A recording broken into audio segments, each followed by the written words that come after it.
Hello, welcome to Roopa's kitchen. എല്ലാവർക്കും സുഖമാണെന്ന് വിശ്വസിക്കുന്നു.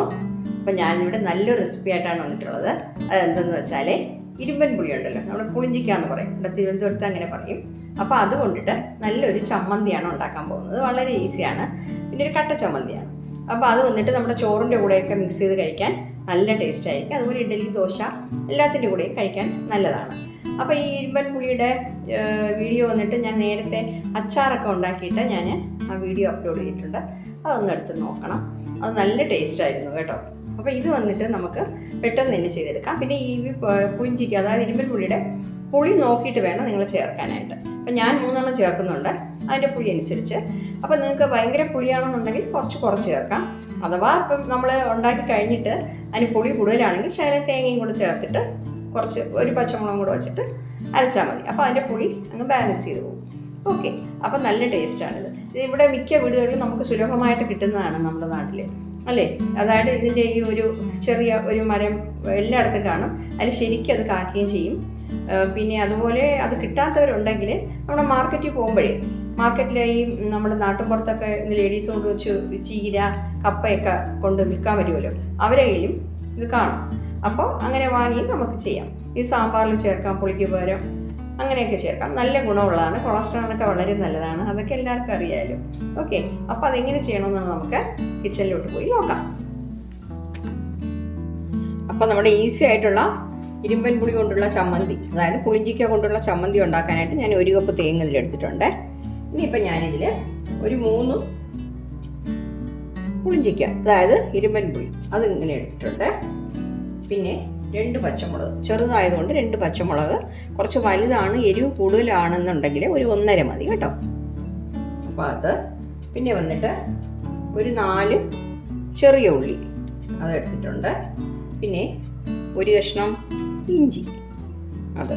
പിന്നെ ഇതെല്ലാം കൂടെ ഒന്ന് ചതച്ചതിന് ശേഷം കുറച്ച് കറിവേപ്പിലയും കൂടെ ഇട്ടിട്ട് ഒന്ന് ചെറുതായിട്ടൊന്ന് കറക്കിയെടുത്താൽ മതി. നമ്മളിപ്പോൾ മിക്സിയിലല്ലേ അരയ്ക്കുന്നത്. ഇപ്പോൾ കല്ലരയ്ക്കാണെങ്കിൽ നല്ല ടേസ്റ്റാണ് കേട്ടോ. നമുക്കിപ്പോൾ കല്ലരയ്ക്കാൻ പറ്റത്തില്ല, അത് കാരണം നമ്മൾ മിക്സിയിലാണ് അരയ്ക്കുന്നത്. അപ്പോൾ നമുക്ക് ഇത് വന്നിട്ട് ഇരുമ്പൻ പുളി വന്നിട്ട് ഒന്ന് കട്ട് ചെയ്തിട്ട് കൊടുക്കാം. ഇപ്പം ഇങ്ങനെ മുഴുവനായിട്ടിട്ട് അരയ്ക്കാൻ പറ്റത്തില്ല. ഓക്കെ, അതായത് നിങ്ങളിപ്പോൾ ഇതിൻ്റെ പുളി നോക്കിയിട്ട് വേണം ഇത് എണ്ണം ചേർക്കാൻ കേട്ടോ. അതായത് ഇപ്പോൾ ഇത് പുളി കൂടുതലുള്ള ഇരുമ്പൻ പുളിയാണെങ്കിൽ നിങ്ങൾ കുറച്ച് ചേർക്കണം. ഓക്കെ, ഇല്ലാന്നുണ്ടെങ്കിൽ നമ്മുടെ ചമ്മന്തിക്ക് പുളി കൂടിപ്പോവും. അപ്പോൾ അത് നോക്കിയിട്ട് വേണം ചേർക്കാൻ. അഥവാ നിങ്ങൾ അറിയാതെ ചേർത്തു പുളി കൂടിപ്പോയെന്നുണ്ടെങ്കിൽ കുറച്ച് തേങ്ങയും ശകലം ഈ പച്ചമുളക് ഉണ്ടല്ലോ അതും കൂടെ വെച്ചിട്ട് അരച്ചാൽ മതി. അപ്പോൾ അതിൻ്റെ പുളി കുറഞ്ഞു കിട്ടും. ഓക്കെ, എന്നാലും നമുക്ക് ഇതിൻ്റെ പുളി ഒന്ന് ചെക്കിയിട്ട് അരയ്ക്കാം. ഇത് സാമാന്യം പുളിയുള്ളതാണ് കേട്ടോ. അപ്പം ഞാനിതൊന്ന് അരച്ചിട്ട് വരാം. അപ്പം ഞാനിതെല്ലാം കൂടെ മിക്സിയുടെ ജാറിൽ ഇട്ട് കൊടുക്കുകയാണ്. വളരെ ഈസി ആയിട്ട് ചെയ്യാൻ പറ്റിയ ഒരു ചമ്മന്തിയാണ്. മിക്ക വീടുകളിലും ഈ പുളിഞ്ചിക്കയിലുള്ള മരമുണ്ട്, നല്ല രീതിയിൽ അത് കാച്ചു കിടക്കും. ശരിക്കും കിട്ടും കേട്ടോ അത് വീടുകളിൽ. അഥവാ കിട്ടാത്തവരുണ്ടെങ്കിൽ നമുക്ക് കടയിൽ നിന്ന് വാങ്ങിക്കാനും പറ്റും.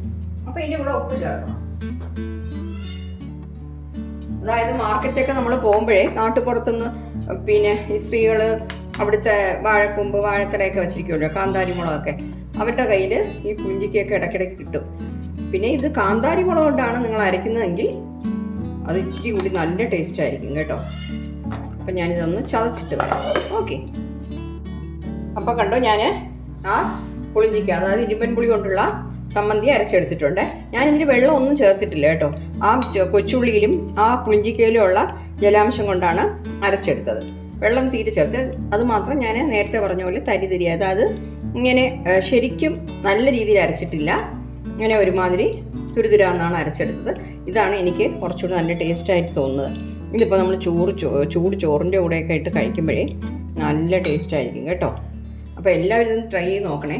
വളരെ എളുപ്പമാണ്, നമുക്ക് സുലഭമായിട്ട് കിട്ടുന്നതുമാണ്. പിന്നെ നമ്മുടെ ഹെൽത്തിന് നല്ലതുമാണ്. കൊളസ്ട്രോൾ കുറയ്ക്കാനും ഇങ്ങനെ പല ഗുണങ്ങളുണ്ട് ഇരുമ്പൻ പുളി കൊണ്ടിട്ട്, അല്ലേ? അത് എല്ലാവർക്കും അറിയുന്ന കാര്യമാണല്ലോ. Okay, thank you.